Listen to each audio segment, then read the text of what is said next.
Hello दोस्तों, आज हम लोग मध्यकालीन इतिहास का जो मुगल काल है इससे संबंधित जितने भी हमारे इंपॉर्टेंट क्वेश्चन हैं उन सभी को इस क्लास में हम लोग सॉल्व करने वाले हैं। ये दोस्तों क्लास जो वनडे एग्जाम से हैं, जो और स्टेट लेवल के एग्जाम से हैं, उन सभी में आपको बिल्कुल हेल्प करेंगे और आपको बहुत ही ज्यादा मजा भी आएगा। मजा इसलिए भी आएगा क्योंकि ये वे क्वेश्चन होते हैं जहां पे स्टूडेंट अक्सर ही गलती कर बैठते हैं या वे फंस जाते हैं। तो आज के बाद दोस्तों पूरे मुगल काल से संबंधित जितने भी इंपॉर्टेंट फैक्ट होंगे उन सबको आप बिल्कुल याद कर पाएंगे और क्वेश्चन भी आसानी से डील कर पाएंगे।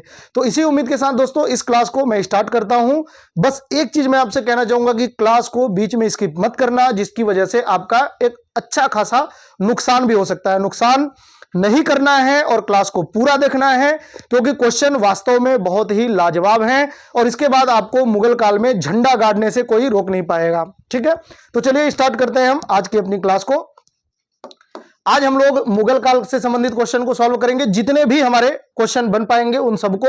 तो क्वेश्चन थोड़ा ज्यादा है लेकिन बहुत ही इंपॉर्टेंट क्वेश्चन है। ठीक है, 1526 ईस्वी से लेकर 1857 ईस्वी तक का काल है मुगल काल का। यहां पर एक चीज ध्यान रखना, आपके मुगल काल के दो खंड हैं। मतलब कि अगर आप मुगल काल पढ़े हैं तो आपको पता होगा कि मुगल काल के दो खंड होते हैं।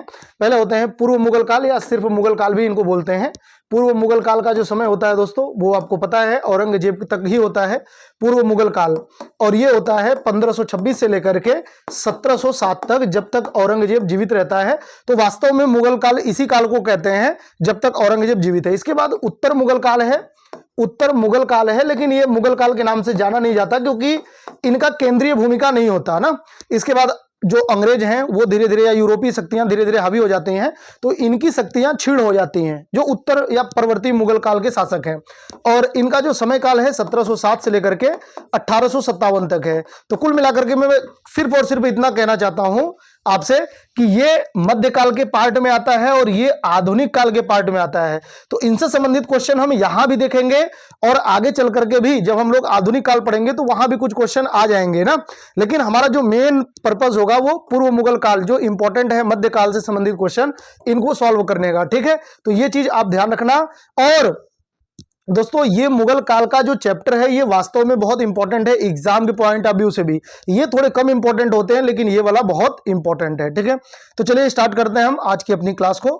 सबसे पहले तो 1526 ईस्वी में क्वेश्चन है हमारा। 1526 ईस्वी में बाबर ने किस वंश के शासक को परास्त करके मुगल साम्राज्य की नींव रखी?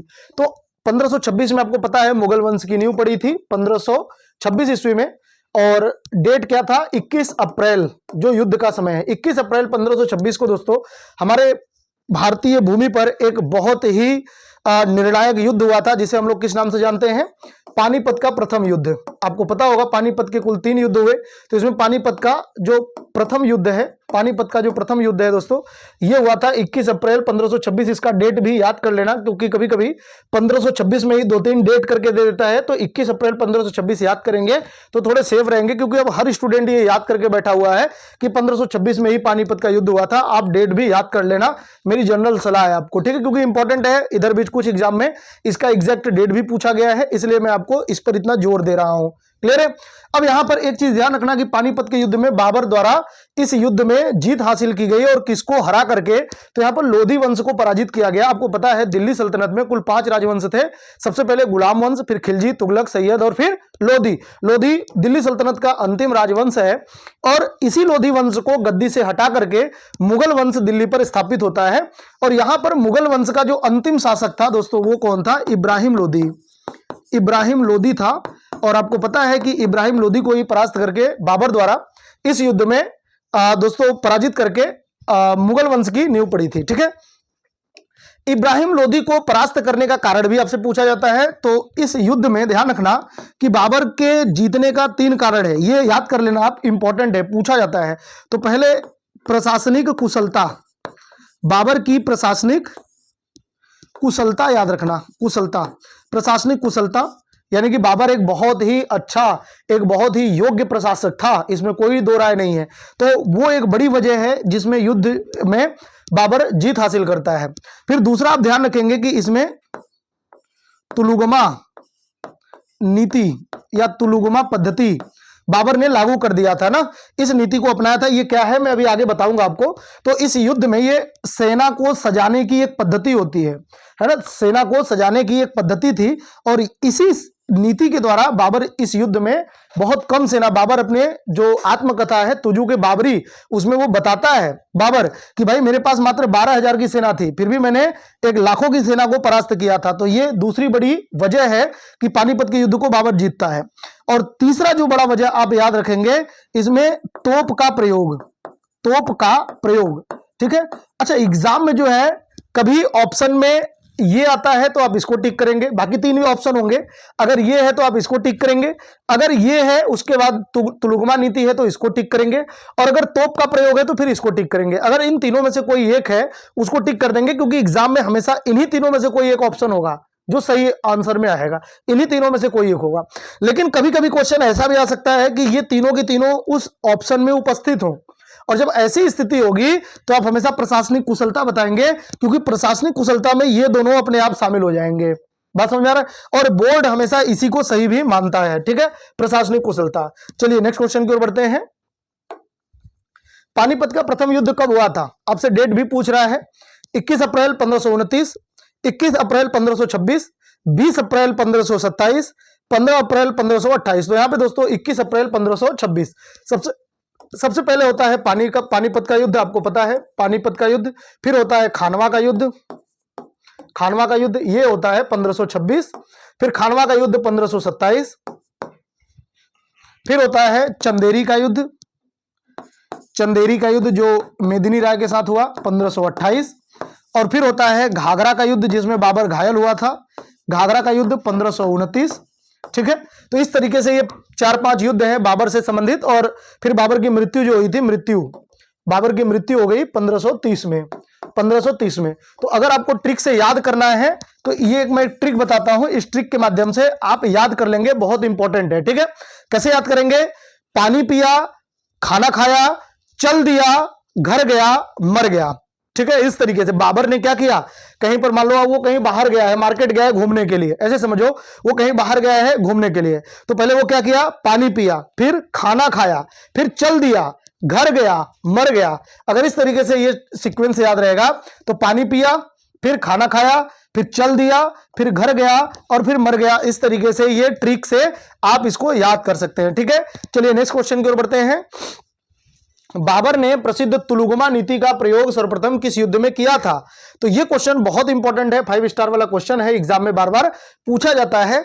तो किस युद्ध में? क्या खानवा के युद्ध में, घाघरा के युद्ध में, पानीपत के युद्ध में, या इनमें से कोई नहीं? तो दोस्तों यहां पर ध्यान रखना कि पानीपत के प्रथम युद्ध में ही बाबर ने तुलुगमा नीति का प्रयोग किया था इब्राहिम लोदी के खिलाफ। अब यहां पे सर ये तुलुगमा नीति क्या है? तो ये सेना को, अपने सेना को तैयार रखने का, सजाने का एक पद्धति है। कैसे? जैसे मान लीजिए दोस्तों यहां पर एक सेना, बहुत बड़ी सेना यहां पर खड़ी है, ऐसे समझिए ये एक सेना का ग्रुप है, एक ग्रुप है जिसमें लाखों की सेना है, ठीक है, इसमें लाखों की सेना है और इसके सामने एक दूसरी सेना है। तो बाबर ऐसे नहीं था कि बिल्कुल वैसे ही आमने सामने रख दे, बल्कि बाबर ने क्या किया, तुलुगमा नीति का प्रयोग किया। और तुलुगमा नीति कैसी होती थी, यानी कि कुछ एक बड़ा खंड जो है सेना का, इस तरीके से वो सजा करके खड़ा करके रख देगा ऐसे सामने, ठीक है, ऐसे रख दिया। फिर 2 टुकड़ियां वो ऐसे छुपा देता था साइड में, ठीक है, इस तरीके से वो सेना को छुपा देता था साइड से। और ये सेना देखने में सामने से लगती थी कि ये काफी है, लेकिन पीछे जाकर के ऐसे होता था और लगता था कि सामने से देखने में लगता था कि ये सेना बहुत बड़ी सेना है। और ये दोनों साइड में छुपी हुई सेना होती थी। जब युद्ध अपने पीक पर पहुंचता था, यानी कि युद्ध जब एकदम होने लगता था, तो ये छिपी हुई सेना आकर के पीछे से वार करती थी और वार करने के बाद बहुत आसानी से जीत हासिल कर लेती थी। तो इस नीति को तुलुगमा नीति कहते हैं। बाबर ने इसी नीति का प्रयोग किया था, तो ये आप ध्यान रखेंगे, ठीक है, पानीपत के प्रथम युद्ध में। और दोस्तों जीतने के बाद कहते हैं, पानीपत का जब युद्ध बाबर ने जीता था तो इसने क्या किया था कि अपने यहाँ के टैक्स को माफ कर दिया था, ये भी आप ध्यान रखेंगे। और एक चीज और किया था इसने दोस्तों, बादशाह की उपाधि धारण किया था, बादशाह की उपाधि, बादशाह बोलते हैं, तो इसकी उपाधि भी धारण किया था, ठीक है। नेक्स्ट क्वेश्चन की ओर बढ़ते हैं। किस युद्ध में जीतने के उपरांत बाबर ने खजाने का मुंह अमीरों, सगे संबंधियों आदि के लिए खोल दिए और इस उदारता के लिए उसे कलंदर की उपाधि भी दी गई। कलंदर की उपाधि भी उसे मिली थी, उसने खुद को कलंदर कहा और उसने अपने साथियों के लिए अपने पूरे खजाने का मुंह खोल दिया था। तो किस युद्ध के बाद? तो ये भी दोस्तों किस युद्ध के बाद होगा, यहां पर ध्यान रखना, क्या पानीपत का युद्ध होगा, क्या खानवा का युद्ध होगा, चंदेरी का युद्ध होगा, या घाघरा का युद्ध होगा? तो यहां पर ध्यान रखना। अच्छा, मैं पहले तो ये बता दूं कि इसका जो सही जवाब होगा वो पानीपत का प्रथम युद्ध ही होगा, ये आप ध्यान रखना। लेकिन कौन सा किसके खिलाफ है? तो जो पानीपत का युद्ध है ये इब्राहिम लोदी के खिलाफ है, ठीक है। बाबर ने किसके खिलाफ लड़ा था? इब्राहिम लोदी के खिलाफ लड़ा था। तो ये आप ध्यान रखेंगे, इब्राहिम लोदी हो जाएगा। जो खानवा का युद्ध है ये राणा सांगा के खिलाफ लड़ा गया था, राणा सांगा, ठीक है। इसके बाद जो चंदेरी का युद्ध है दोस्तों, ये मेदिनी राय के साथ बाबर लड़ा था, मेदिनी राय, मेदिनी राय, ठीक है। और जो घाघरा का युद्ध है ये अफगानों के साथ लड़ा गया था, किसी एक व्यक्ति का नाम इसमें नहीं आता, अफगानों के खिलाफ इसने लड़ा था, ठीक है। तो इस तरीके से आप इसको याद कर लेंगे। और 1529 में घाघरा के युद्ध में ही बाबर घायल हुआ था और उसके बाद उसकी मृत्यु हुई थी, ये फैक्ट ध्यान रखेंगे। यहां पर एक चीज पूछा हुआ है कि अमीरों के लिए यानी कलंदर की उपाधि धारण किया था। यहां पर एक क्वेश्चन मैं आपको और बताता हूं, वो क्वेश्चन ये पूछा जाता है कि बाबर ने किस युद्ध में जिहाद का नारा दिया था, जिहाद का। अगर ये पूछा जाएगा कि बाबर ने किस युद्ध में जिहाद का नारा दिया था, तो खानवा के युद्ध में बाबर ने जिहाद का नारा दिया था राणा सांगा के खिलाफ, ये भी आप याद कर लेना, ठीक है। चलिए नेक्स्ट क्वेश्चन की ओर बढ़ते हैं। भारत में ग्रांड ट्रंक रोड किसने बनवाया था? तो जीटी रोड, इसी को शॉर्टकट में कहते हैं।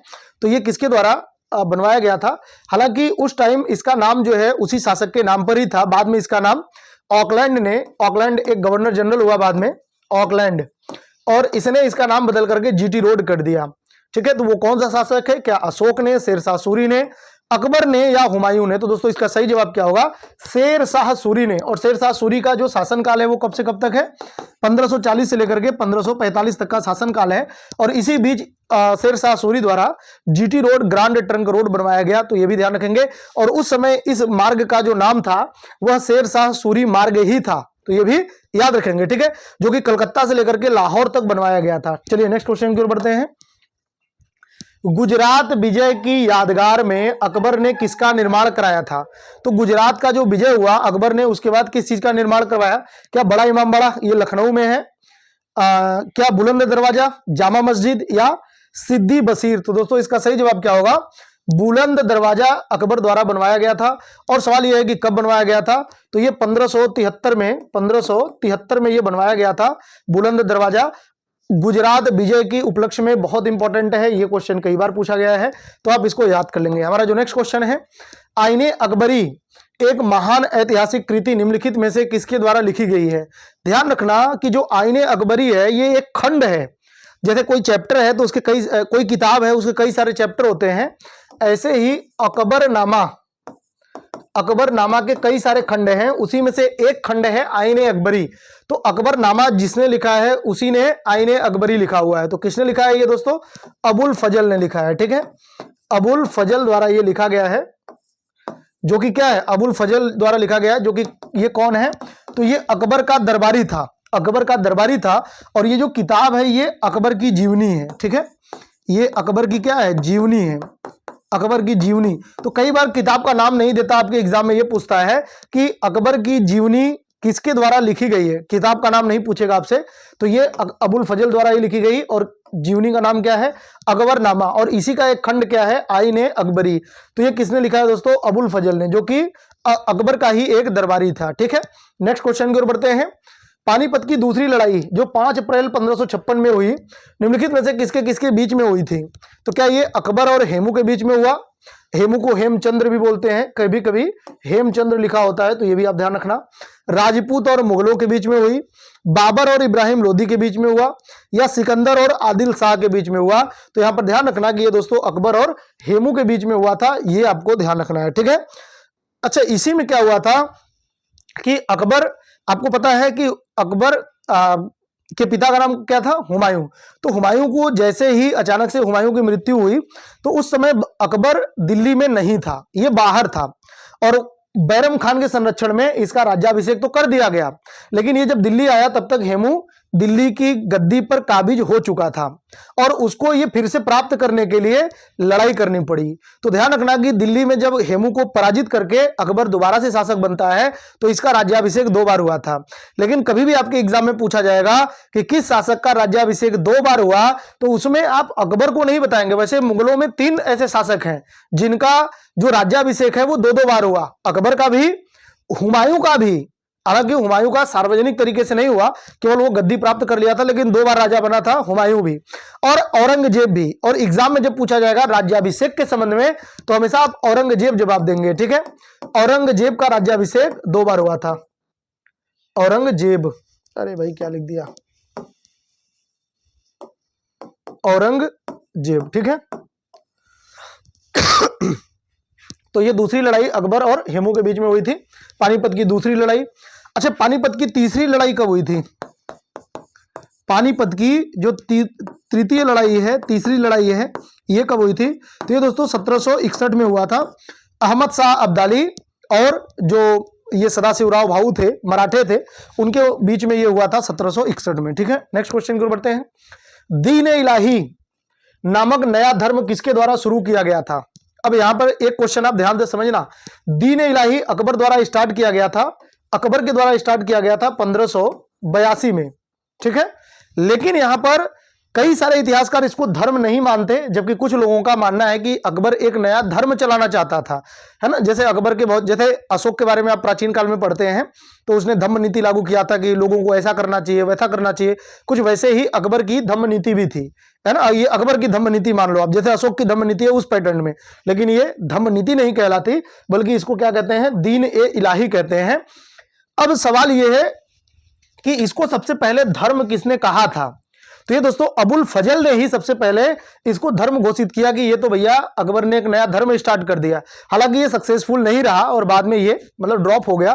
तो ये 1582 में अकबर द्वारा स्टार्ट किया गया था, ये भी ध्यान रखेंगे। नेक्स्ट है प्रसिद्ध मुस्लिम शासिका चांद बीबी जिसने बरार को अकबर को सौंपा, निम्नलिखित में से किस राज्य से संबंधित थी? दोस्तों जो चांद बीबी है ये किस राज्य की शासिका थी? क्या बीजापुर, गोलकुंडा, अहमदनगर या बरार? तो इसका सही जवाब क्या होगा? अहमदनगर की शासिका थी, ये आप ध्यान रखेंगे। नेक्स्ट है मुगल प्रशासन व्यवस्था में मनसबदारी प्रणाली को किसने प्रारंभ किया था?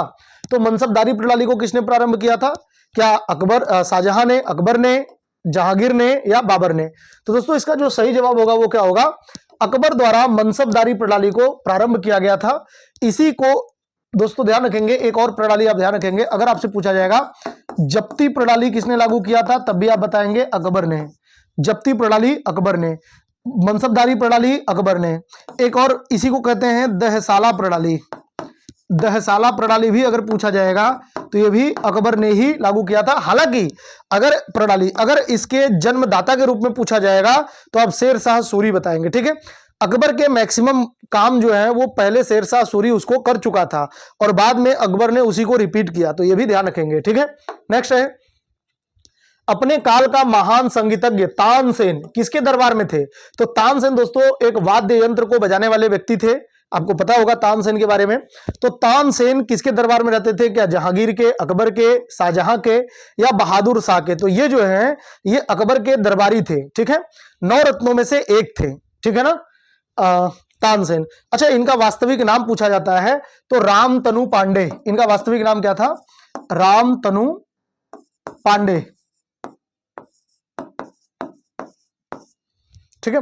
अच्छा, अकबर के दरबार में 9 रत्न रहते थे, वो भी मैं आपको बताता हूं, आप याद कर लेंगे, ठीक है।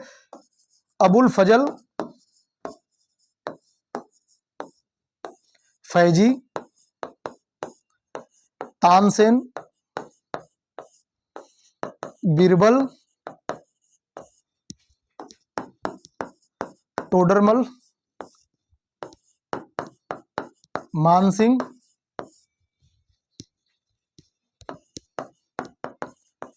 अब्दुल रहीम, खान खाना।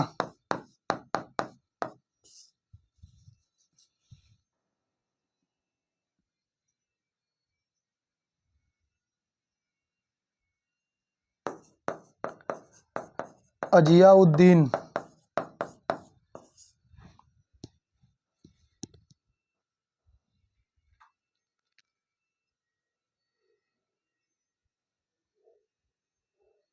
और एक है मुल्ला दो प्याजा। मुल्ला दो प्याजा, ठीक है। तो ये 9 लोग हैं, 9 रत्न हैं, अकबर के 9 रत्न हैं, ये आप इसको याद कर सकते हैं, ठीक है। नेक्स्ट क्वेश्चन की ओर बढ़ते हैं। मुगल काल की राजभाषा कौन सी थी? तो मुगल काल की जो राजभाषा है, क्या उर्दू है, हिंदी है, अरबी है या फारसी है? तो इसका सही जवाब क्या होगा दोस्तों? फारसी। और ध्यान रखना, दिल्ली सल्तनत की भी जो भाषा थी वो फारसी थी, ठीक है। नेक्स्ट क्वेश्चन की ओर बढ़ते हैं। यहां पर एक क्वेश्चन मैं आपसे पूछता हूं, आप कमेंट करके जरूर बताना कि गुप्त काल की राजकीय भाषा क्या थी, ठीक है। मैंने आपको बहुत जोर देकर के बताया था कि आप इसको याद कर लेना, बहुत इंपॉर्टेंट है। मैं देखता हूं आपको कितना जानकारी है इसके बारे में। गुप्त वंश की राजकीय भाषा क्या थी, आप कमेंट करके बताएंगे। नेक्स्ट है, सती प्रथा की भर्त्सना करने वाले मुगल सम्राट कौन था? तो सती प्रथा को सबसे पहले किसने उसकी भर्त्सना की, उसकी आलोचना की? क्या बाबर था, हुमायूं, अकबर या जहांगीर? तो इसका जो सही जवाब होगा वो क्या होगा दोस्तों? अकबर द्वारा सती प्रथा को सबसे पहले विरोध किया गया था और उसको कंट्रोल करने का प्रयास भी किया गया था। हालांकि सती प्रथा पर जो सबसे पहले हमें दिखाई देता है भारतीय इतिहास में, वो गुप्त शासकों के समय से प्रारंभ दिखाई देता है, ठीक है। और इसको बाद में 1829 में जो राजा राम मोहन राय थे, उनके प्रयास से लॉर्ड विलियम बेंटिक द्वारा कानून बना करके सती प्रथा को हमेशा के लिए बैन कर दिया गया। तो ये भी इंपॉर्टेंट फैक्ट है, अगर आप याद कर सके तो ज्यादा बेटर है। किस युद्ध से भारत में मुगल राज्य की नींव पड़ी थी? तो क्या प्लासी का युद्ध था, तालीकोटा का युद्ध था, या पानीपत का प्रथम युद्ध था, या हल्दी घाटी का युद्ध था? जो प्लासी का युद्ध है ये 23 जून 1757 का है। जो तालीकोटा का युद्ध है ये 1565 का है। विजयनगर साम्राज्य का खात्मा हुआ था इस युद्ध के बाद। जो पानीपत का प्रथम युद्ध है ये आपको पता है 1526 में है। और जो हल्दी घाटी का युद्ध है ये 1576 में है। बहुत इंपॉर्टेंट युद्ध है।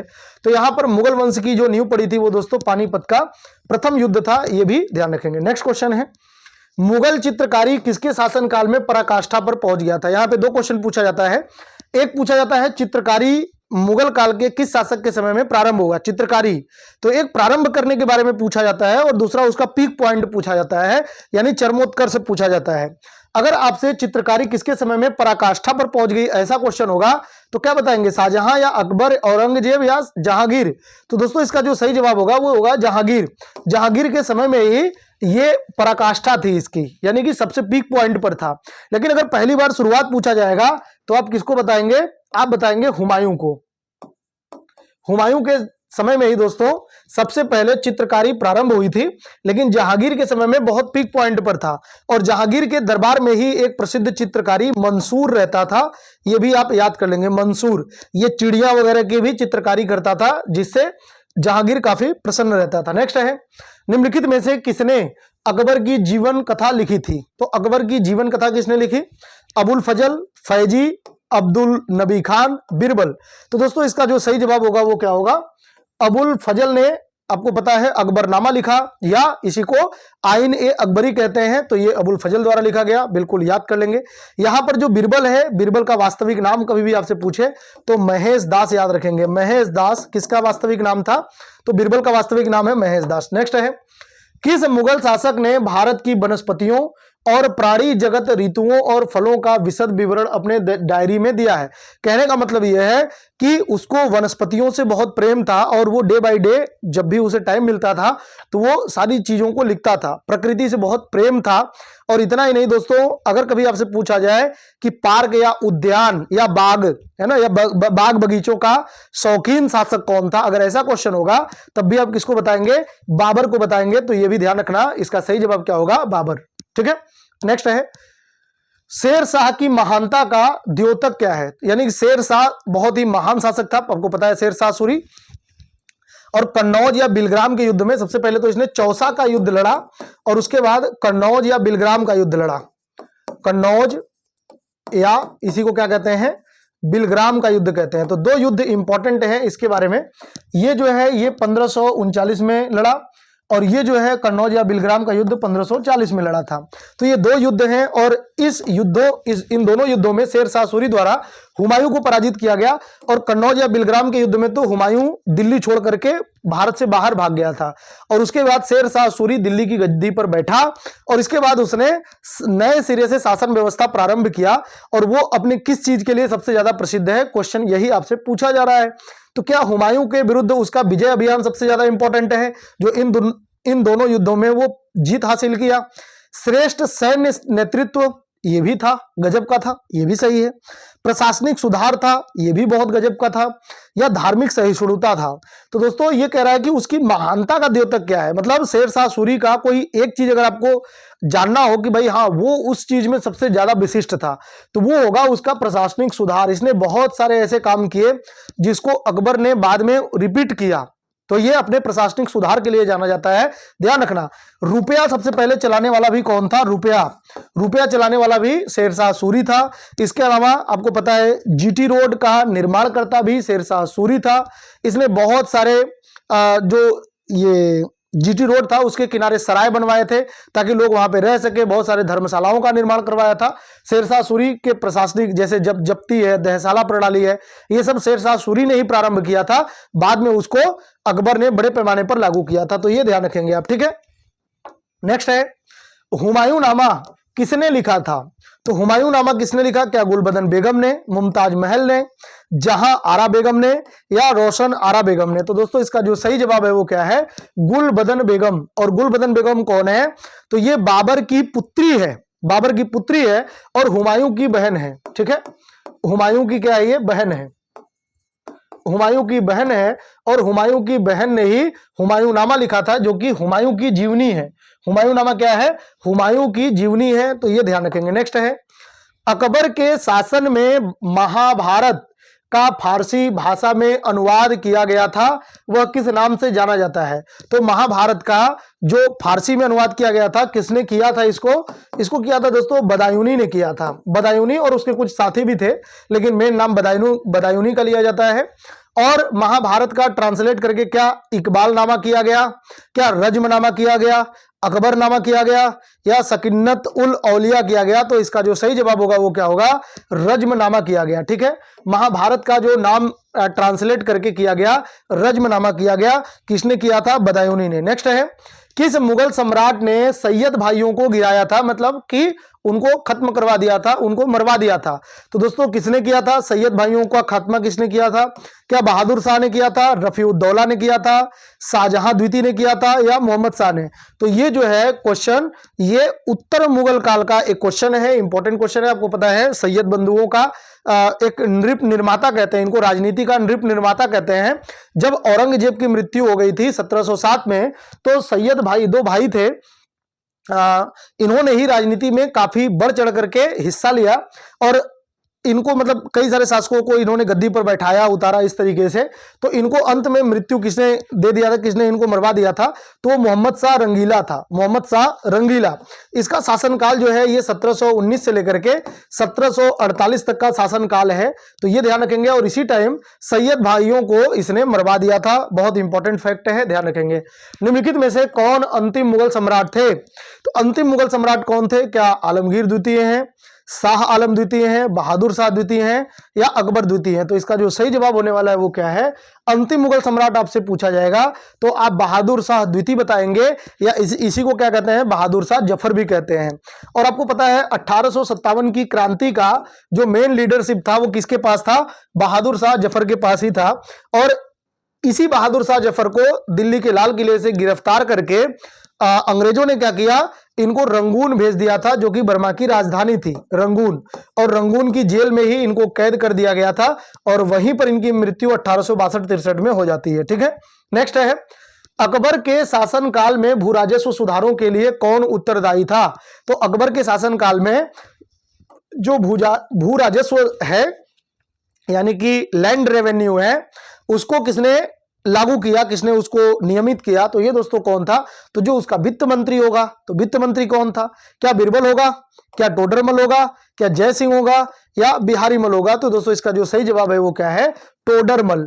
और उत्तर प्रदेश के अगर आप स्टूडेंट हैं तो ये क्वेश्चन भी कई बार एग्जाम में पूछा जाता है कि टोडरमल का संबंध उत्तर प्रदेश के किस जिले से है। ये क्वेश्चन कई बार पूछा जाता है, बार बार पूछा जाता है।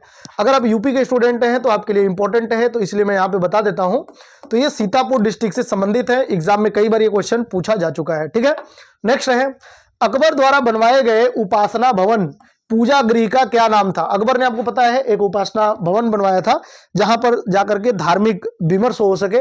तो दीवाने खास, दीवाने आम, इबादत खाना या बुलंद दरवाजा। तो दोस्तों अकबर द्वारा इबादत खाने का निर्माण करवाया गया था। इंपॉर्टेंट है, ध्यान रखेंगे आप। नेक्स्ट है सुप्रसिद्ध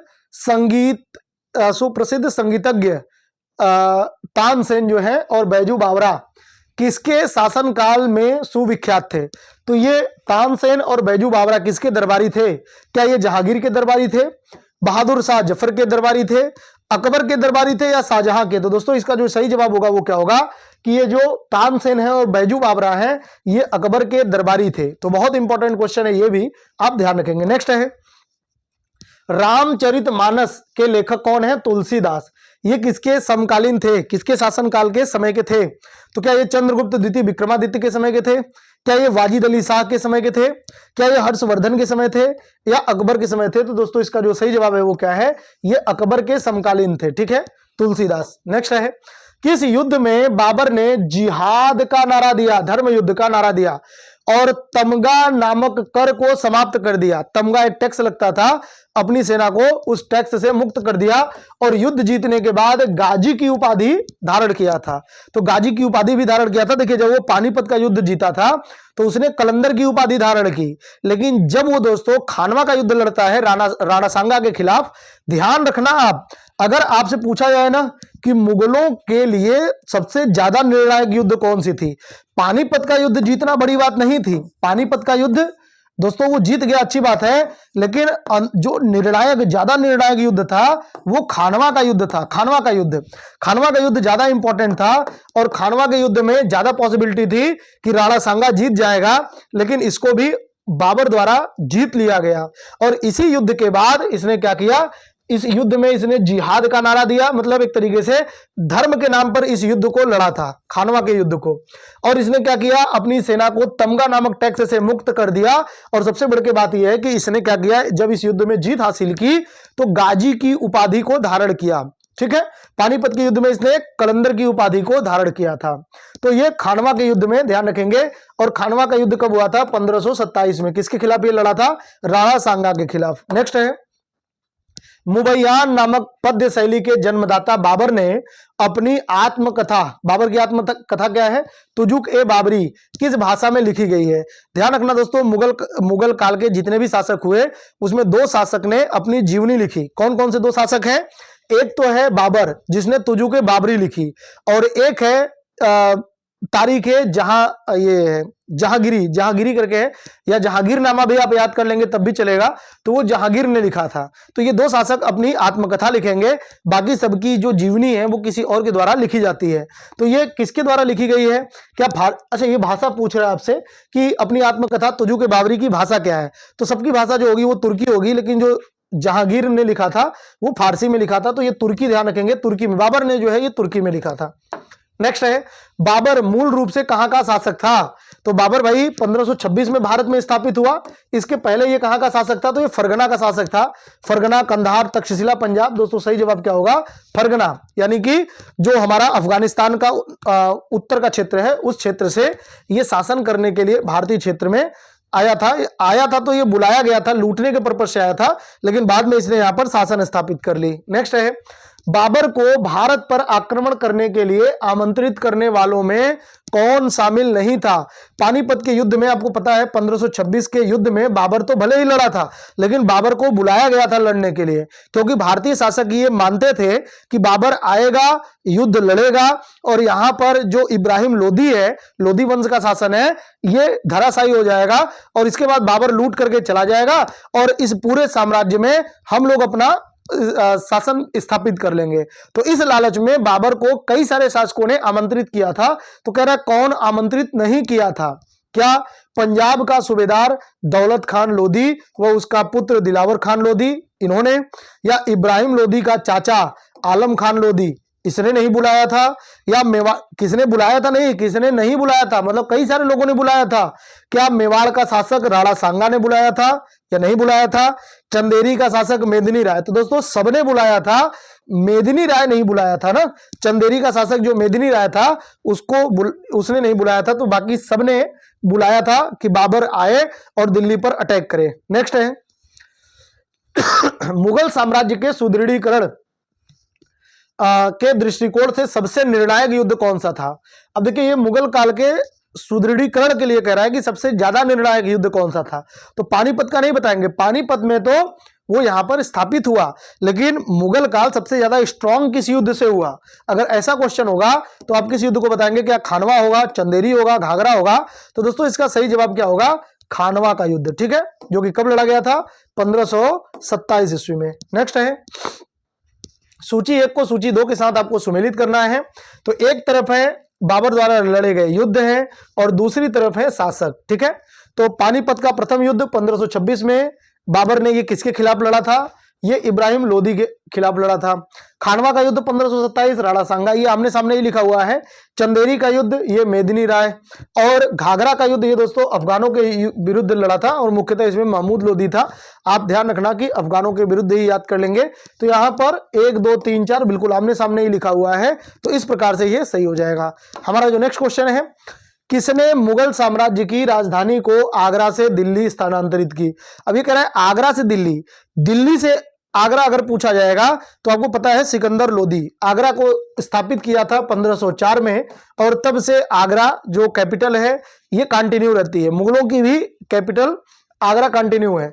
इसके बाद 1504 के बाद से लगातार आगरा ही राजधानी होती है, और 1638 में, कहीं कहीं पे 36 बताया गया है, 1638 में शाहजहां द्वारा वापिस से दिल्ली में, दिल्ली के शाहजहानाबाद, जो कि लाल किला वहीं पर है, शाहजहानाबाद है ना, तो चांदनी चौक के पास है शाहजहानाबाद में, दिल्ली के शाहजहानाबाद में लाल किला बनवा करके जो शाहजहां था अपनी कैपिटल को चेंज कर दिया। तो यहां पर अगर पूछा जाएगा कि आगरा से दिल्ली किसने स्थापित की, क्या शाहजहां, जहांगीर होगा, औरंगजेब, हुमायूं, शाहजहां। मैंने अभी बताया आपको कि ये कौन था, शाहजहां था। नेक्स्ट है अकबर के युवावस्था में उसका संरक्षक कौन था। तो अकबर के युवावस्था में ध्यान रखना कि अकबर जब शासक बना था तो लगभग 12.5 वर्ष की इसकी उम्र थी, 12.5 वर्ष। तो ये बैरम खान के संरक्षण में, बैरम खान, क्योंकि हुमायूं की मृत्यु बहुत अचानक हुई थी, सीढ़ियों से गिर करके, दिल्ली में पुस्तकालय की सीढ़ियों से गिर करके हुमायूं अचानक मृत्यु हो गया और उसके बाद दिल्ली पर कब्जा जमा लिया हुमायूं। तो बैरम खान के संरक्षण में जो अकबर है वो वापिस से गद्दी को प्राप्त करता है, लेकिन अकबर को बैरम खान द्वारा संरक्षण दिया जाता है। तो ये बहुत इंपॉर्टेंट होगा कि अकबर का संरक्षण करता कभी भी पूछा जाएगा तो किसको बताएंगे, बैरम खान। बैरम खान का रोल कुछ वैसा ही है जैसे अगर आपने बाहुबली मूवी देखी हो तो कटप्पा का रोल होता है, कुछ वैसा ही बैरम खान का रोल वही है, ठीक है। तो ये अकबर को संरक्षण देता है और बाद में जब अकबर बड़ा होता है, बाद में ये मारा भी गया, कहते हैं कि अकबर के साथ इसका मतभेद भी हुआ था। खैर बैरम खान जब यहां से जाता है हज यात्रा पर तो गुजरात के पास में ही इसे कुछ लोगों ने मार दिया और उसके बाद इसकी मृत्यु हो गई थी। तो ये बैरम खान का रोल बड़ा ही इंपॉर्टेंट होता है। तो ये ध्यान रखना कि अकबर के युवावस्था में उसका जो संरक्षक था वो कौन था, बैरम खान था, ठीक है। नेक्स्ट क्वेश्चन की ओर बढ़ते हैं। निम्नलिखित में से किस स्थान पर नादिर शाह ने चढ़ाई नहीं की। कहते हैं जब नादिर शाह आया था भारत को लूटने के लिए तो उसने सभी इंपॉर्टेंट शहरों को लूटा। और नादिर शाह कब आया था, तो ये 1739 में आया था, ठीक है। और ये किसके शासनकाल में आया था, तो ये मोहम्मद शाह रंगीला के शासनकाल में आया था। मोहम्मद शाह रंगीला के शासनकाल में आया था। मोहम्मद शाह रंगीला मुगल बादशाह था और इसने क्या क्या लूटा था, तो मयूर सिंहासन को लूटा था। और दूसरी दोस्तों बहुत इंपॉर्टेंट चीज है और वो क्या है, कोहिनूर हीरा। कोहिनूर हीरा को भी किसने लूटा था, नादिर शाह ने। इसे ईरान का नेपोलियन कहते हैं। ये ईरान का एक लुटेरा था नादिर शाह और ये भारत में आया था 1739 में। अब क्वेश्चन ये है कि किस स्थान पर नादिर शाह ने चढ़ाई नहीं की। लाहौर को भी इसने लूटा था, करनाल को भी इसने लड़ा था और युद्ध करनाल में इसने बहुत भयंकर युद्ध भी लड़ा था। और उसी के टाइम जो यहाँ पे अवध के शासक थे वो मारे भी जाते हैं। तो करनाल का युद्ध एक बहुत ही भयंकर युद्ध भी हुआ था, नादिर शाह इसमें था। और फिर दिल्ली को इसने लूटा, कन्नौज को नहीं लूटा था। तो ये ध्यान रखना कि कन्नौज इससे बच गया था। नेक्स्ट है किसने ऐसे बाग बगीचे जिसमें बहता पानी हो के निर्माण की परंपरा की शुरुआत की। तो ऐसे बाग बगीचे बनाना जिसमें बहता हुआ पानी सा हो, यानी प्रकृति से काफी लगाव दिखाई देता है, किसका? क्या बाबर का, शेरशाह सूरी का, अकबर का या शाहजहां का? अगर कभी आपसे पूछे बाग बगीचों से प्रेमी शासक किसे माना जाता है, तो मुगल काल का वह कौन सा शासक होगा दोस्तों? बाबर होगा। ठीक है, नेक्स्ट क्वेश्चन की ओर बढ़ते हैं। निम्नलिखित में कौन सी आत्मकथा है? इसमें से कौन सी एक आत्मकथा है? क्या अकबरनामा है, क्या हुमायूंनामा है, क्या बादशाहनामा है, या तुजुक ए बाबरी है? दोस्तों यहां पर आत्मकथा आपसे पूछ रहा है, और आत्मकथा होता है जो स्वयं द्वारा लिखा जाता है। ये जो हुमायूंनामा है इसको तो हुमायूं की बहन गुलबदन बेगम ने लिखा है। जो अकबरनामा है इसको तो अबुल फजल द्वारा लिखा गया है।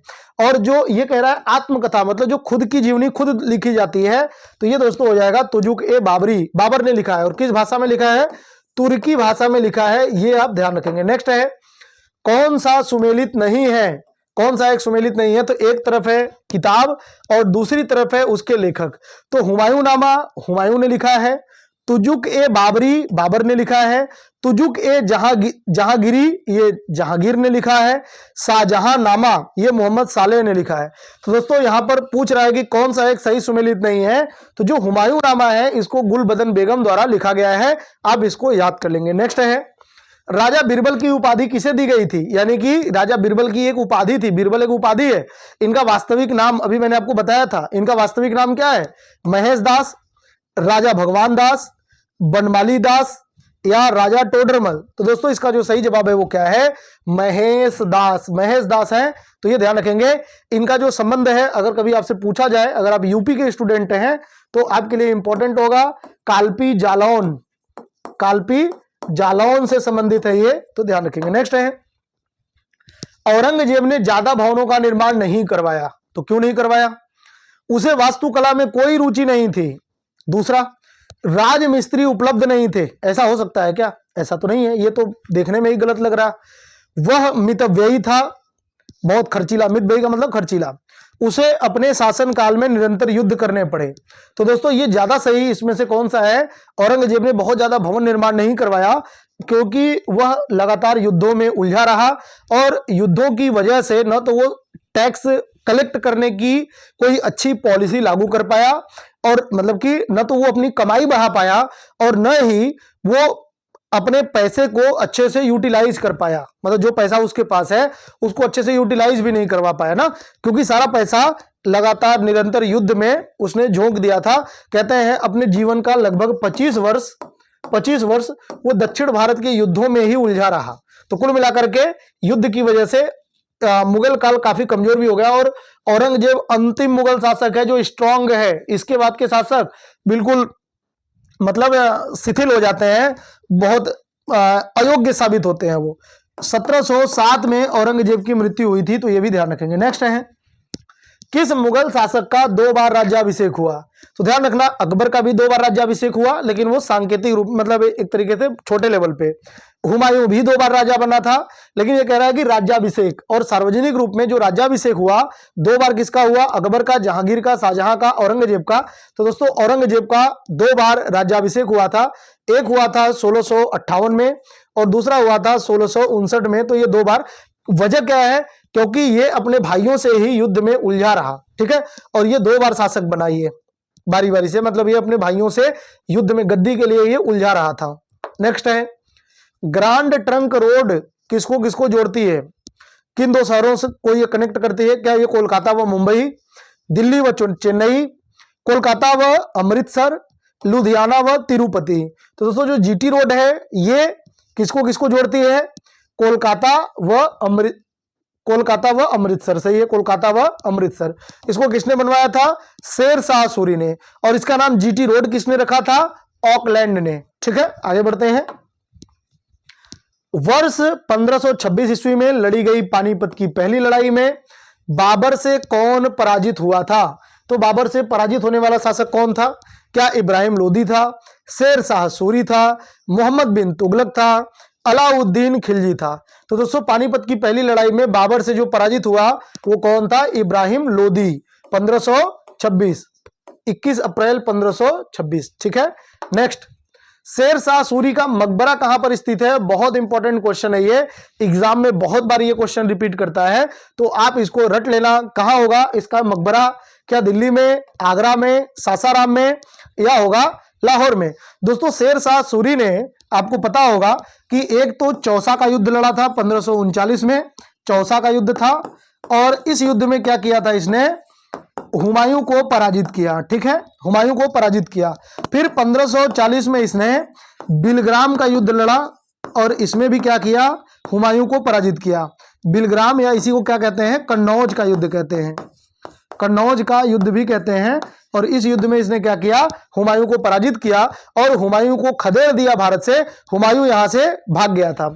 लेकिन ध्यान देने वाली बात यह है कि जब ये 1540 में हुमायूं को रिप्लेस करके दिल्ली की गद्दी पर बैठा, तो ज्यादा लंबे समय तक इसने शासन नहीं किया, मात्र 5 वर्षों का शासन किया ये दिल्ली की गद्दी पर बैठ करके। और 1545 में दोस्तों इसने एक युद्ध लड़ा जिसे हम लोग कहते हैं कालिंजर का युद्ध, कालिंजर का युद्ध कहते हैं, कालिंजर का युद्ध। और कालिंजर का युद्ध ये किसके खिलाफ लड़ा था? तो ये कीरत सिंह के खिलाफ लड़ा था, कीरत सिंह। तो ये लड़ा था कीरत सिंह के खिलाफ। और कहते हैं कि इसी युद्ध में क्या हुआ कि एक तोप का गोला इसके ऊपर ही गिर पड़ा, और जिसकी वजह से कहीं पर लिखा होता है कि तोप के गोले में आग लग गया था। जो भी हो, मतलब वहीं पर किले के पास ये भेद नहीं पाया था, और इसके अपने ही तोप इसके ऊपर भारी हुए, और उसी में दुर्घटनाग्रस्त होकर के इस जो शेर शाह सूरी है इसकी मृत्यु हो जाती है। ठीक है, कालिंजर का युद्ध जो है ये 1545 में हुआ। और इसके बाद फिर क्या हुआ कि इसके पुत्र जो है वो गद्दी पर संभालते हैं, और 10 वर्षों तक इसके पुत्र गद्दी पर बने रहते हैं। 1555 में इसके पुत्रों को वापिस से पराजित करके हुमायूं गद्दी को प्राप्त करता है। तो हुमायूं दूसरी बार जो गद्दी पर आया 1555 में आया था, सरहिंद का युद्ध लड़ा, और वो दिल्ली की गद्दी को वापिस प्राप्त किया हुमायूं। और हालांकि 1 वर्ष में ही पुस्तकालय की सीढ़ियों से गिर करके, दिन पनाह पुस्तकालय था दिल्ली में, उसकी सीढ़ियों से गिर करके हुमायूं की मृत्यु हो गई थी। तो ये भी आप ध्यान रखेंगे, इंपॉर्टेंट है। शेर शाह सूरी का मकबरा कहां पर स्थित है? तो दोस्तों ये सासाराम में स्थित है। ठीक है, नेक्स्ट क्वेश्चन है, अकबर का राज्याभिषेक कहां पर हुआ था? तो अकबर का राज्याभिषेक कहां पर हुआ? कालानौर, आगरा, जामा मस्जिद, सीकरी। तो दोस्तों जब हुमायूं की मृत्यु हुई तो अकबर जो है ये पाकिस्तान के क्षेत्र में, उसी सिंध क्षेत्र में था, कालानौर में। तो कालानौर में ही इसका राज्याभिषेक हुआ, ये आप ध्यान रखेंगे। ठीक है, नेक्स्ट है, गुरु अर्जुन देव किसके समकालीन थे? तो ये गुरु अर्जुन देव जो है, कहीं पे गुरु अर्जन देव लिखा होता है, ये 5वें गुरु हैं, ये तो आप ध्यान रखेंगे, सिखों के 5वें गुरु हैं। और ये किसके समकालीन थे? तो आपको पता है अर्जुन देव को मरवा भी दिया था मुगल शासक ने। क्या बाबर ने, जहांगीर ने, शाहजहां ने, या अकबर के? तो ये किसके समकालीन है और उसी शासक ने इनको मरवा दिया था? तो ये दोस्तों होगा जहांगीर, जहांगीर ने इनको शहीद किया था। तो ये ध्यान रखेंगे, गुरु अर्जन देव। ठीक है, अगर सिख के 10 गुरुओं को अगर आपको अच्छे से जानना है तो मैंने इसी चैनल पर क्लास को बिल्कुल बना करके अच्छे से उस पर रिकॉर्ड करके सारे इंपॉर्टेंट फैक्ट और उनके बारे में कुछ तथ्य जानकारियां मैंने बिल्कुल वीडियो को बनाया हुआ है, तो आप जा करके वहां पे देख सकते हैं। ठीक है, चलिए नेक्स्ट क्वेश्चन की ओर बढ़ते हैं। किस राजपूत वंश ने अकबर के सामने समर्पण नहीं किया था? अकबर के सामने किसने समर्पण नहीं किया था? क्या सिसोदिया वंश ने, परमार वंश ने, चौहान वंश ने, या चंदेल वंश ने? तो इसका जो सही जवाब है दोस्तों, सिसोदिया वंश जो है इन्होंने कभी भी अकबर के सामने परास्त नहीं हुए और कभी भी अपने आप को समर्पण नहीं किए। ठीक है, नेक्स्ट है, किस मुगल शासक को आलमगीर कहते हैं? बहुत इंपॉर्टेंट है ये, 5 स्टार वाला क्वेश्चन है, एग्जाम में हर बार रिपीट करता है, तो ये तो आपको याद ही होना चाहिए और मेरे ख्याल से याद भी होगा। क्या अकबर है, शाहजहां है, जहांगीर है, औरंगजेब है? तो आलमगीर दोस्तों औरंगजेब का मूल नाम था, औरंगजेब का जो मूल नाम है आलमगीर भी कहते थे। नेक्स्ट है, सम्राट अकबर द्वारा किसको जरी कलम की उपाधि से अलंकृत किया गया था? तो जरी कलम किसे अकबर ने उपाधि दी थी? कौन था वो? क्या मोहम्मद हुसैन था, मोहम्मद खान था, अब्दुल समद था, या मीर सैयद अली था? तो दोस्तों ये कौन था? जो जरी कलम है ये दोस्तों मोहम्मद हुसैन है, याद कर लेंगे। ठीक है, नेक्स्ट है, बाबर ने पहली बार पश्चिम से कहां होकर भारत में प्रवेश किया था? बाबर ने पहली बार पश्चिम से कहां से होकर भारत में प्रवेश किया, मतलब वो किस रास्ते से भारत में आया था? क्या ये कश्मीर, सिंध, पंजाब, राजस्थान? दोस्तों ये पंजाब क्षेत्र से होते हुए भारत आया था। नेक्स्ट है, हल्दी घाटी का युद्ध कब लड़ा गया था? तो हल्दी घाटी का युद्ध एक तरफ जो होगा इसमें कौन होगा? तो एक तरफ होगा अकबर, और दूसरी तरफ कौन होगा दोस्तों? महाराणा प्रताप। महाराणा प्रताप। और इन दो शासकों के मध्य बहुत ही भयंकर युद्ध होता है और इस युद्ध में कहते हैं महाराणा प्रताप इस युद्ध में पराजित हुए। और इनके जो घोड़े का नाम था वो भी पूछा जाता है, जिस घोड़े ने इनकी जान बचाई थी, चेतक। तो ये भी इंपॉर्टेंट है। तो ये कब युद्ध हुआ था? 1576 में। ठीक है, 1576 में। नेक्स्ट है फैजी निम्नलिखित में से किसके दरबार में रहा? तो फैजी 9 रत्नों में से एक था। किसके दरबार में था? क्या ये हुमायूं, दारा शिकोह, बहादुर शाह जफर या अकबर? तो दोस्तों इसका सही जवाब क्या होगा? अकबर के दरबार में फैजी रहता था, याद करेंगे। नेक्स्ट है किसके समय में मलिक मोहम्मद जायसी ने पद्मावत की रचना की? ध्यान रखना, जो पद्मावत है ये तो जो खिलजी वंश है, खिलजी वंश की जानकारी देता है। और खिलजी वंश में भी कौन? जो अलाउद्दीन खिलजी था। तो खिलजी वंश की जानकारी हमें मिलती है पद्मावत रचना में, लेकिन ये बहुत बाद में लिखी गई, मुगल काल में लिखी गई। और मुगल काल में भी किसके शासन काल में ये लिखी गई पद्मावत रचना है? तो ये दोस्तों है शेर शाह सूरी के समय में लिखी गई रचना है। बहुत इंपॉर्टेंट है, ये क्वेश्चन भी कई बार एग्जाम में रिपीट किया है, तो ध्यान रखेंगे। नेक्स्ट है किसने चौसा की लड़ाई 1539 में हुमायूं को पराजित किया था? तो हुमायूं 1539 में चौसा के युद्ध में पराजित हुआ था। शेरशाह सूरी से, राणा प्रताप से, शिवाजी से, इनमें से कोई नहीं। तो दोस्तों इसका जो सही जवाब होगा वो क्या होगा? शेरशाह सूरी द्वारा ये पराजित हुआ था। ठीक है, नेक्स्ट है हुमायूं का मकबरा कहां पर था? तो हुमायूं का मकबरा आपसे पूछ रहे हैं क्या दिल्ली में, आगरा में, फतेहपुर सीकरी में या काबुल में? दोस्तों जो हुमायूं का मकबरा है ये दिल्ली में है, याद कर लेंगे। और हुमायूं की जो मृत्यु हुई वो कब हुई? 1556 में। 1556 में हुई। और हुमायूं के मकबरे को यूनेस्को की साइट भी घोषित किया गया था, कब? 1993 में। तो ये भी आप याद कर सकते हैं। और इसकी मृत्यु कब हुई थी? 1556 में। और दूसरी बात कि ये इसकी मृत्यु कैसे हुई थी? तो दीन पनाह नाम का पुस्तकालय था और इस पुस्तकालय की सीढ़ियों से ये फिसल करके गिरा और इसकी मृत्यु हो गई। ठीक है, तो ये हुमायूं की मृत्यु है 1556 में। नेक्स्ट है किस मुगल शासक ने 2 बार शासन किया? 2 बार शासन करने वाला मुगल बादशाह, क्या शाहजहां होगा, हुमायूं होगा, बाबर होगा, जहांगीर होगा? दोस्तों इसका सही जवाब क्या होगा? हुमायूं। जो हुमायूं था इसने 2 बार शासन किया। एक तो इसने किया 1530 से लेकर के 1540 तक। ठीक है, क्योंकि आपको पता है 40 में बिलग्राम का युद्ध हुआ या कन्नौज का युद्ध हुआ, जिसमें शेरशाह सूरी ने इसको भारत से खदेड़ करके बाहर कर दिया। लेकिन दोबारा ये 1555 में सरहिंद के युद्ध में वापसी करता है, लेकिन 1556 में ये सीढ़ियों से गिर करके मृत्यु हो जाती है। तो इसलिए ये 2 बार शासन करने वाला शासक बना हुमायूं।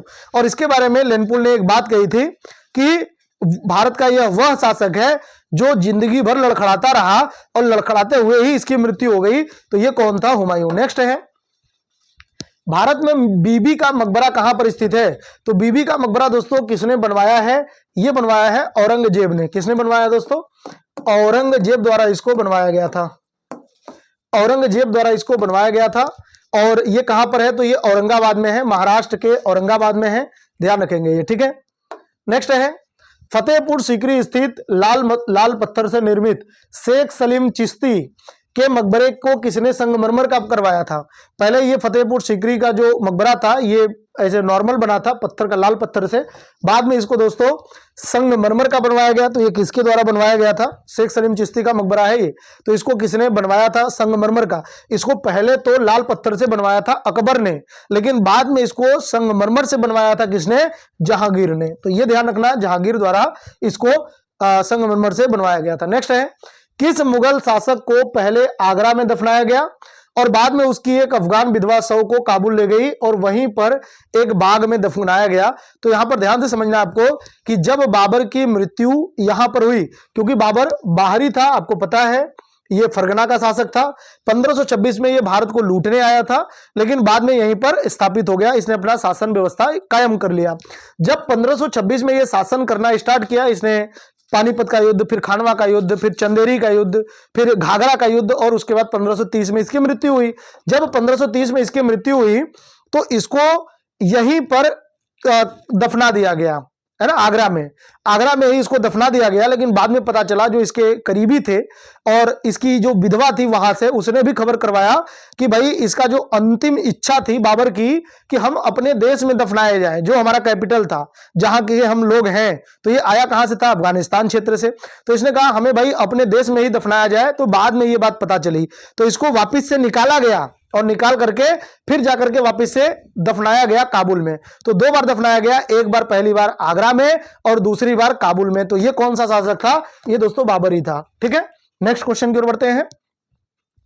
किस मुगल शासक को उपवनों उद्यानों में अत्यंत अभिरुचि के कारण उपवनों का राजकुमार या मालियों का मुकुट कहा गया? मैंने कई बार बताया आपको, फिर से बता रहा हूं। अगर कभी आपसे पूछे बाग बगीचों का प्रेमी किसे माना जाता है, तो बाग बगीचों का प्रेमी किस शासक को मानते हैं? क्या बाबर को, हुमायूं को, अकबर को, शाहजहां को? तो दोस्तों जो बाबर है ना, बाबर को ही बाग बगीचों का प्रेमी मानते हैं, ध्यान रखना आप।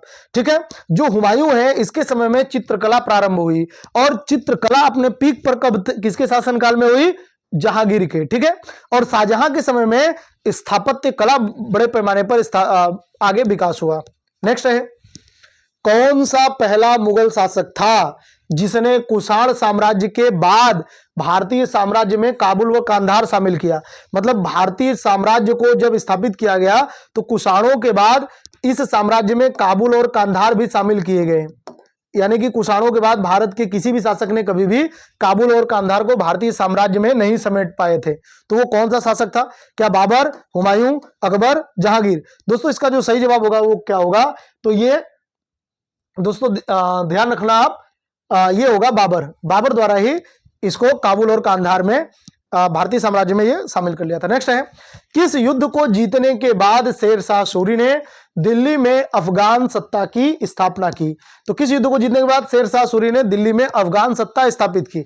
तो क्या ये बिलग्राम का युद्ध होगा, कालिंजर का युद्ध होगा, चौसा का युद्ध होगा, या इनमें से कोई नहीं? जो चौसा का युद्ध है ये 1539 में, जो कालिंजर का युद्ध है 1545 में, और इसी युद्ध में शेर शाह सूरी की मृत्यु हुई थी। बिलग्राम के युद्ध को कन्नौज का युद्ध भी कहते हैं, और ये कब हुआ था? 1540 में। ठीक है, तो इसमें क्या कह रहा है? अफगान सत्ता। दोस्तों जो बिलग्राम या कन्नौज का युद्ध है ना, इसी में शेर शाह सूरी स्थापित हुआ था। शेर शाह सूरी भी एक अफगान था, ये ध्यान रखना। तो वो अफगान सत्ता स्थापित किया था क्योंकि वो एक अफगानी था। नेक्स्ट है, निम्नलिखित भारतीय शासकों में से अकबर के समकालीन कौन था या थी? अकबर के समकालीन क्या रानी दुर्गावती है, अहिल्याबाई, मार्तंड वर्मा, या राजा सवाई जय सिंह? दोस्तों यहां पर जो सही जवाब होगा वो क्या होगा? रानी दुर्गावती जो है ये अकबर के समकालीन है। नेक्स्ट है, शाहजहां ने निम्नलिखित में से किस शहर में मोती मस्जिद बनवाई? ध्यान रखना, बहुत इंपॉर्टेंट 5 स्टार वाला क्वेश्चन है ये। मोती मस्जिद 2 जगहों पर है। एक मोती मस्जिद आगरा में है, आगरा, एक मोती मस्जिद आगरा, और दूसरा मोती मस्जिद कहां पे है? दिल्ली में। ठीक है, और दोनों जगहों पर लाल किला भी है, दोनों जगहों पे लाल किला भी है। तो जो मोती मस्जिद की बात होगी तो दिल्ली वाले मोती मस्जिद को बनवाया है, यहां पे मैं लिख देता हूं मोती मस्जिद, मोती मस्जिद। ठीक है, तो मोती मस्जिद जो आगरा में है उसको किसने बनवाया है? उसको बनवाया दोस्तों शाहजहां ने। और जो दिल्ली में मोती मस्जिद है इसको बनवाया है औरंगजेब ने। ठीक है, और दोनों जगहों पर क्या है? लाल किला भी है, या किला कह लो आप, लाल किला। तो जो आगरा का किला है इसको किसने बनवाया है? इसको दोस्तों बनवाया है अकबर ने। और दिल्ली का जो लाल किला है इसको किसने बनवाया है? शाहजहां ने। तो इस तरीके से आप इसको याद कर लेना, ये क्वेश्चन भी कई बार एग्जाम में पूछे जाते हैं। तो ये कह रहा है शाहजहां ने निम्नलिखित में से किस शहर में मोती मस्जिद बनवाई है? तो मोती मस्जिद पूछ रहा है, शाहजहां ने कहां पर बनवाई है? तो ये दोस्तों आगरा में इसने मोती मस्जिद बनवाई है। ठीक है, और यहीं पर अगर पूछ लेता कि औरंगजेब ने किस शहर में मोती मस्जिद बनवाई है, तब आप बताते दिल्ली को। ठीक है, आगे बढ़ते हैं। किस मुगल बादशाह ने जजिया नामक कर लगाया था? तो जजिया कर पहली बार किसने लगाया था? मोहम्मद बिन कासिम द्वारा लगाया गया था, जो कि 712 ईस्वी में इसने सिंध क्षेत्र में लगाया था, मोहम्मद बिन कासिम। इसके बाद दूसरी बार लगाया गया था फिरोज शाह तुगलक के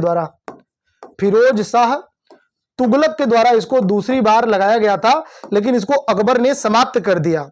और तीसरी बार लगाया गया औरंगजेब के द्वारा। औरंगजेब के द्वारा तीसरी बार लगाया गया था। तो ये कह रहा है जजिया कर पुनः किसके समय में लगाया था, तो इसमें ऑप्शन में औरंगजेब को हम बताएंगे, औरंगजेब ने लगाया था। हालांकि जजिया कर किसने समाप्त किया था, अकबर ने। किसका, फिरोज शाह तुगलक का। औरंगजेब ने जो लगाया था इसको किसने समाप्त किया था, तो इसको पूरी तरीके से समाप्त किया था मोहम्मद शाह रंगीला ने। ठीक है, मोहम्मद शाह रंगीला ने पूरी तरीके से इसको समाप्त किया था। नेक्स्ट है, अकबर के शासन काल में अमल गुजार नामक अधिकारी का क्या कार्य था। अमल गुजार नामक अधिकारी का क्या काम होता था, कानून और व्यवस्था को संभालना, भूमि राजस्व का मूल्यांकन करना और टैक्स संग्रह, टैक्स कलेक्शन, राजघराने का प्रभारी होना, शाही खजाने की देखभाल करना। तो दोस्तों ये जो अमल गुजार है ना, गुजार शब्द जो होता है ये टैक्स के लिए यूज होता है, तो वैसे भी ये ध्यान रखना आप, भूमि राजस्व का मूल्यांकन करना और टैक्स का सुधार करना। नेक्स्ट है, शिवाजी ने मुगलों को किस संधि के द्वारा किलों को हस्तांतरित किया था। शिवाजी ने, आपको पता है, मुगलों के खिलाफ, स्पेशली दोस्तों जो मुगल थे उनके खिलाफ उन्होंने, शिवाजी महाराज ने सबसे पहले छापा मार युद्ध या गोरिल्ला युद्ध को लागू किया था। तो ये भी आप ध्यान रखना, शिवाजी महाराज ने क्या किया था, छापा मार युद्ध या गोरिल्ला युद्ध को पहली बार भारत में लागू किया था। तो ये ध्यान रखना, मुगलों की संधि द्वारा किलों को हस्तांतरित किया था, क्या, चित्तौड़ का संधि, पुणे, पुरंदर या तोड़। तो दोस्तों पुरंदर का जो संधि था इसी के तहत शिवाजी ने मुगलों को किला सौंप दिया था। नेक्स्ट है, किस वर्ष बैसाखी के दिन 13 अप्रैल को गुरु गोविंद सिंह खालसा पंथ की नींव रखी थी, और इसी में इन्होंने 5 जो ककार है उसका सिद्धांत भी दिया था। तो ये होगा 13 अप्रैल दोस्तों 1699। और इसी के उपलक्ष्य में आपको पता है कि अमृतसर में जो जलियांवाला बाग हत्याकांड हुआ था 13 अप्रैल, तो लोग इसी खालसा पंथ का मेला लगता है, उसी के उपलक्ष्य में लोग वहां पे इकट्ठा हुए थे। तो 13 अप्रैल 1699 से खालसा पंथ स्थापित हुआ था। तो ये 1699 आपसे ईयर पूछा हुआ है, ध्यान रखेंगे। नेक्स्ट है, निम्नलिखित में से कौन सा मुगल बादशाह पहले तो अंग्रेजों का कैदी रहा और बाद में जीवन पर्यंत मराठों का पेंशन भोगी बना रहा। तो ये कौन होगा, निम्न में से कौन सा मुगल बादशाह अंग्रेजों का पहले कैदी रहा और बाद में जीवन पर्यंत मराठों का पेंशन भोगी। तो ये उत्तर मुगल शासक था। कौन था, क्या ये शाह आलम द्वितीय था, बहादुर शाह जफर था, या आलमगीर द्वितीय था, या अकबर शाह द्वितीय था। दोस्तों ये शाह आलम द्वितीय था, ध्यान रखना, शाह आलम द्वितीय है। ठीक है, नेक्स्ट है, दक्षिण में निम्नलिखित में से किसके शासन में मुगल साम्राज्य तमिल क्षेत्र तक फैला हुआ था, तमिल राज्य तक। तो दक्षिण भारत में तमिल राज्य तक फैलने वाला साम्राज्य किस शासक के शासनकाल में था, अकबर के, औरंगजेब के, जहांगीर के या शाहजहां के। तो इसका सही जवाब क्या होगा दोस्तों, औरंगजेब। मैंने अभी आपको बताया था कि औरंगजेब 25 वर्ष तक, अपने शासनकाल के 25 वर्ष तक ये दक्षिण भारत के युद्ध में उलझा रहा, ये साम्राज्य स्थापित किया। हालांकि वो निरंतर नहीं रहा, कंटिन्यू नहीं रहा, बल्कि इसने मुख्य रूप से बीजापुर और गोलकुंडा को ही जीता था। नेक्स्ट है, मुगल सत्ता की पुनर्स्थापना हुमायूं ने कब की, मतलब फिर से जो पुनर्स्थापना है, क्या 1526 ईस्वी में, 1555-56 ईस्वी में, 1565 ईस्वी में, 1658 ईस्वी में। दोस्तों 1555 ईस्वी में, और इसने एक युद्ध लड़ा था। कौन सा युद्ध था ये, सरहिंद का युद्ध है, सरहिंद का युद्ध। इसके पहले इसने एक युद्ध और लड़ा था, मच्छीवाड़ा का युद्ध, और इसके बाद उसमें वो ज्यादा सफल नहीं हुआ। फिर सरहिंद के युद्ध में इसे सफलता मिली और ये यहां पर फिर से मुगल सत्ता स्थापित करने में सफल रहा था। तो 1555-56 में ये शासक रहा। नेक्स्ट है, मुगल सत्ता की पुनर्स्थापना किस युद्ध में हुमायूं को मिली, विजय के फलस्वरूप हुई। पानीपत के प्रथम युद्ध, दोहरा या दोहरा, ये दोहरा नहीं है, ये दोस्तों देवरा का युद्ध कहते हैं, देवारा का युद्ध या देवरा का युद्ध कहते हैं, जो कि 1531 में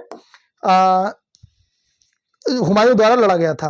मंदसौर का युद्ध या सरहिंद का युद्ध, तो ये सरहिंद का युद्ध है, जो कि 1555 में ये वापसी करता है हुमायूं।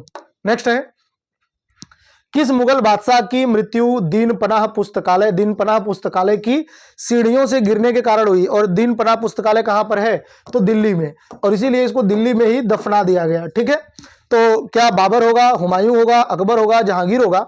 दोस्तों इसका सही जवाब क्या होगा, हुमायूं। ध्यान रखना, बाबर की जो कब्र है वो 2 जगहों पर है, एक तो आगरा, लेकिन आगरा मुख्य नहीं है क्योंकि यहां से इसको बाद में निकाल लिया गया। तो दूसरा कौन सा था, तो ये होगा काबुल, और काबुल ही आप याद रखेंगे, एग्जाम में काबुल ही आपसे पूछा जाता है। हुमायूं का दोस्तों दिल्ली में है। ठीक है, दिल्ली। इसके बाद अकबर, तो अकबर का जो होगा वो हो जाएगा आगरा में एक स्थान है सिकंदरा। ठीक है, और जो जहांगीर है, तो जहांगीर का कहां पे है, तो ये है लाहौर, इसका मकबरा कहां पे है? लाहौर। नेक्स्ट है, किस मुगल बादशाह के दुर्भाग्य पर व्यंग करते हुए लेनपुल ने लिखा है कि वह जीवन भर ठोकरें खाता रहा और ठोकर खाकर ही उसके जीवन का अंत हुआ। मतलब वो लड़खड़ाता रहा और लड़खड़ाते ही हुए ही वो सीढ़ियों से गिर करके उसकी मृत्यु हो गई। ये लेनपुल ने किसके बारे में कहा था? क्या बाबर होगा, अकबर होगा, हुमायूं होगा, शाहजहां होगा? तो दोस्तों इसका जो सही जवाब होगा वो क्या होगा? हुमायूं। हुमायूं आपको पता है दिन पनाह पुस्तकालय की सीढ़ियों से गिर करके इसकी मृत्यु हो गई थी। मुगल प्रशासन में मुहत्सिब कौन था? मुहत्सिब क्या था? मुहत्सिब क्या ये सैन्य अधिकारी होता था, विदेश विभाग का प्रमुख होता था, लोक आचरण का अधिकारी होता था, या पत्र विभाग का अधिकारी होता था? और ये 5 स्टार वाला क्वेश्चन है, एग्जाम में बार बार पूछा जाता है। मुगल काल के बारे में ये क्वेश्चन कई बार पूछा गया है। मुहत्सिब कौन था? तो दोस्तों लोक आचरण का जो अधिकारी होता था इसी को मुहत्सिब कहते थे। ठीक है, नेक्स्ट है, मुगल प्रशासन में मदद मास किसको इंगित करता है? क्या ये चुंगी कर लेता था, विद्वानों को दी जाने वाली राजस्व मुक्त अनुदत्त भूमि होती थी, सैन्य अधिकारियों को दी जाने वाली पेंशन होती थी, या बुआई कर होता था? तो दोस्तों जो मदद मास है ये स्पेशली जो विद्वान थे उनको दी जाने वाली जो टैक्स फ्री लैंड होती थी उसी को मदद मास कहते थे। नेक्स्ट है, दास्तान ए अमीर हमजा का चित्रांकन किसके द्वारा किया गया था? दास्तान ए अमीर हमजा का चित्रांकन किसके द्वारा किया गया? अब्दुल समद, मंसूर, मीर सैयद अली, अबुल हसन। तो दोस्तों ये अब्दुल समद द्वारा ये किया गया था, याद कर लेंगे। नेक्स्ट है, निम्नलिखित में से किस सुल्तान ने पहले हजरत आला की उपाधि अपनाई और बाद में सुल्तान बना? बहुत इंपॉर्टेंट 5 स्टार वाला क्वेश्चन है ये। हजरत ए आला दोस्तों इतनी बार एग्जाम में पूछा हुआ है। तो ये कौन है? क्या बहलोल लोदी होगा, सिकंदर लोदी होगा, शेर शाह सूरी होगा, इस्लाम शाह होगा? तो इसका सही जवाब क्या होगा? शेर शाह सूरी। शेर शाह सूरी जो होगा उसे हजरत आला की उपाधि धारण किया था। निम्नलिखित में से किस मुगल बादशाह को वजीर गाजीउद्दीन ने दिल्ली में दाखिल नहीं होने दिया था? तो दिल्ली में उसे दाखिल ही नहीं होने दिया और वो शरण लेकर के लंबे समय तक दिल्ली से बाहर रहा। आलमगीर द्वितीय, शाह आलम द्वितीय, अकबर द्वितीय, बहादुर शाह द्वितीय? दोस्तों जो शाह आलम द्वितीय था यही बाहर था दिल्ली से। नेक्स्ट है, मनसबी जो बाबर द्वारा मुस्लिम कानून नियमों का संग्रह है, मुबायान, दीवान, प्रोसाडी पर तुर्की संग्रह, बाबरनामा? तो दोस्तों मुबैयान है ये। ठीक है, मुबैयान होगा, मुबायीन लिखा हुआ है, मुबैयान होगा। नेक्स्ट है, औरंगजेब द्वारा चलाए जिहाद का अर्थ क्या है? अच्छा, औरंगजेब का जो दोस्तों उद्देश्य था, ध्यान से आपको समझना है। इस्लाम में दार उल होगा, दार उल होगा,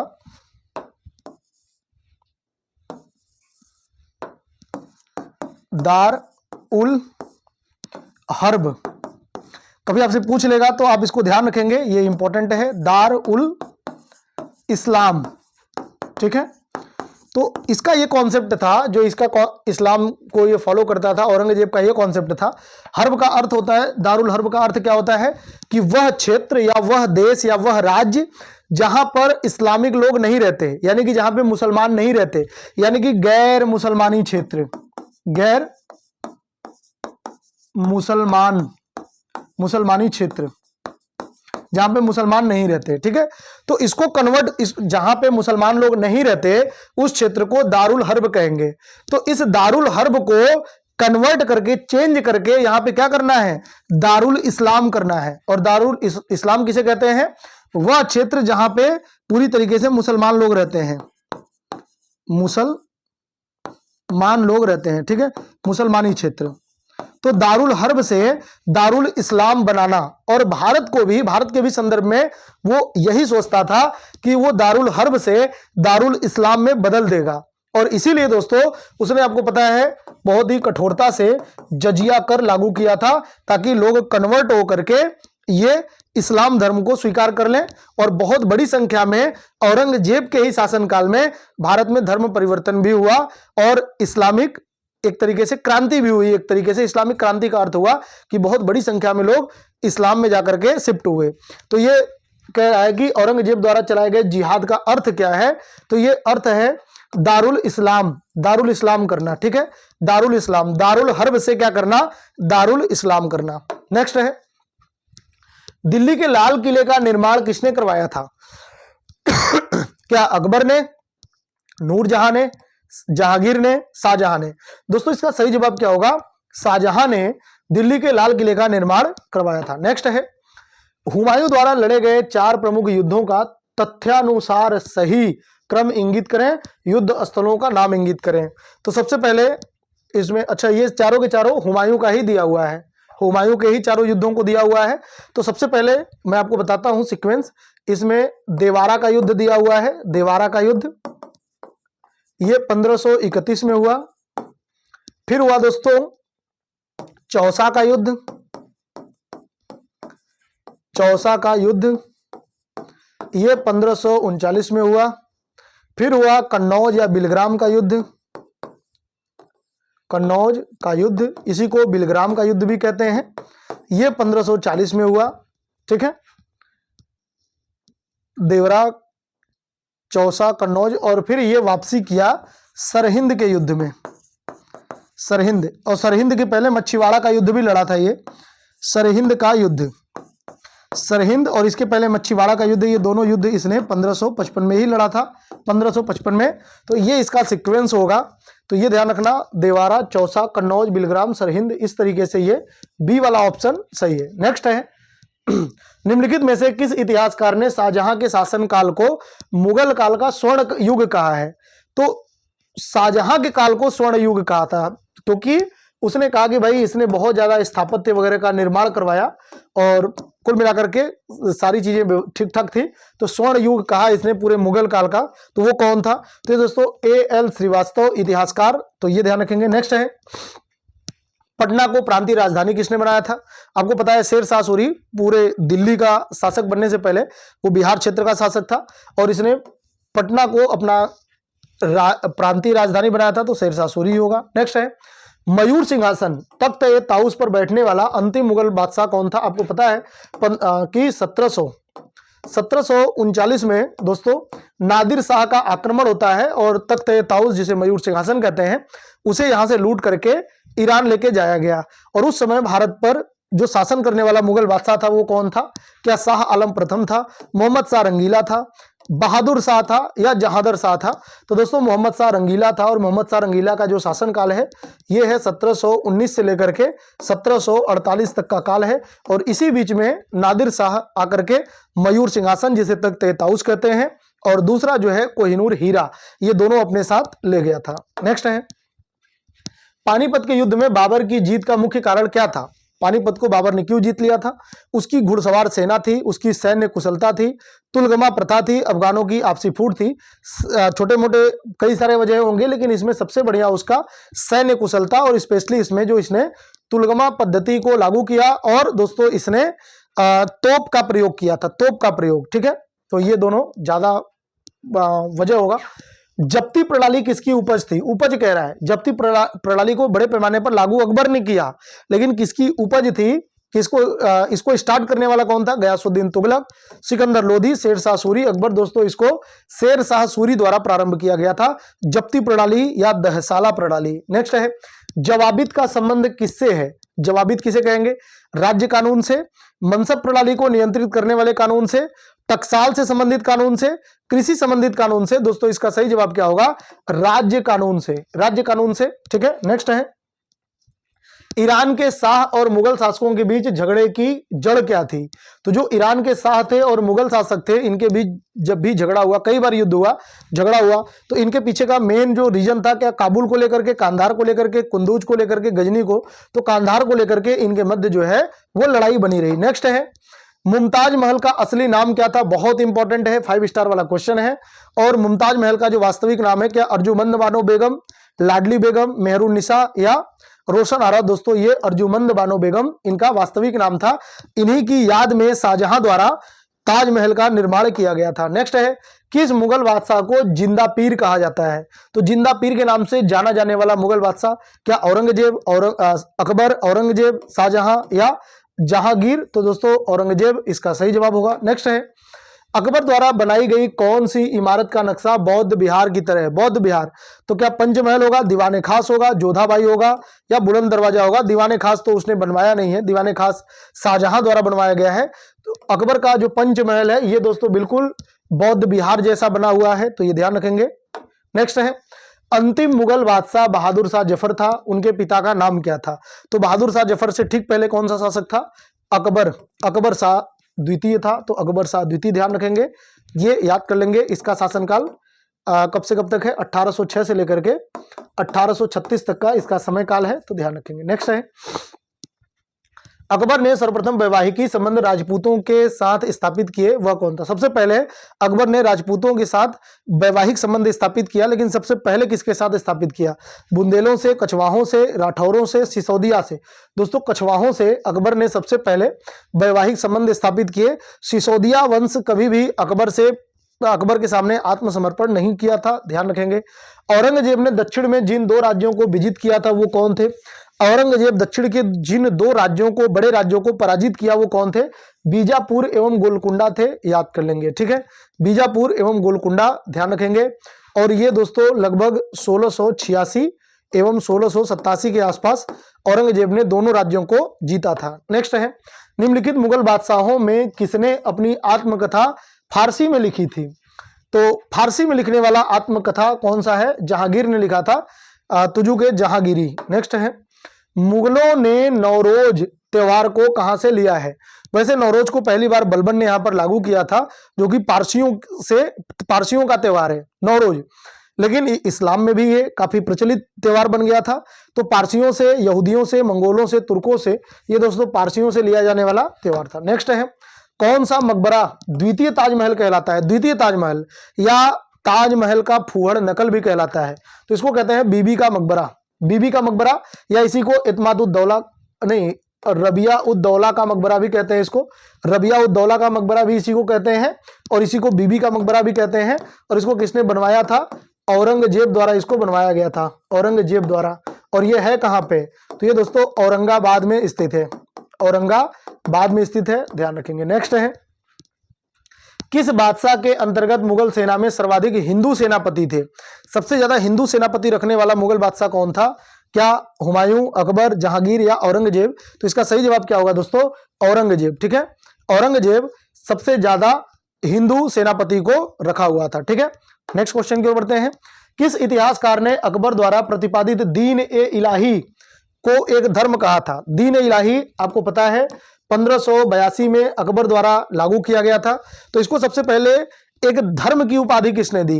क्या अबुल फजल, अब्दुल कादिर बदायूनी, निजामुद्दीन अहमद? इनमें से कोई नहीं, मैंने पहले ही बताया था आपको, अबुल फजल ने ही सबसे पहले इसको धर्म की उपाधि से नवाजा था। अनवार ए सुहेली ग्रंथ किसका अनुवाद है? दोस्तों ये पंचतंत्र का अनुवाद है, तो ये ध्यान रखेंगे, पंचतंत्र का ये अनुवाद है, अनवार ए सुहेली। ठीक है, याद कर लेंगे इसको। नेक्स्ट है, जहांगीर के दरबार में पक्षियों का सबसे बड़ा चित्रकार कौन था? पक्षियों का सबसे बड़ा चित्रकार जो जहांगीर के दरबार में है, ये बहुत इंपॉर्टेंट है और 5 स्टार वाला क्वेश्चन है, बिल्कुल रटा होना चाहिए।